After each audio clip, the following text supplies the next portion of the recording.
Hi everyone, in today's video we will fix a Frigidaire professional dishwasher i20 drain, filter clean, hose check and reset guide.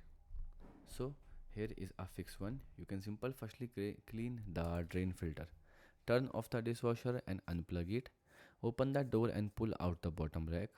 Then in the step 3 you can twist and remove the drain filter at the bottom. In step 4 you can rinse the filter under the running water or remove food and drip. Then after you can put the filter back in and lock it in a place. Now we move to our next fix is to check the drain hose.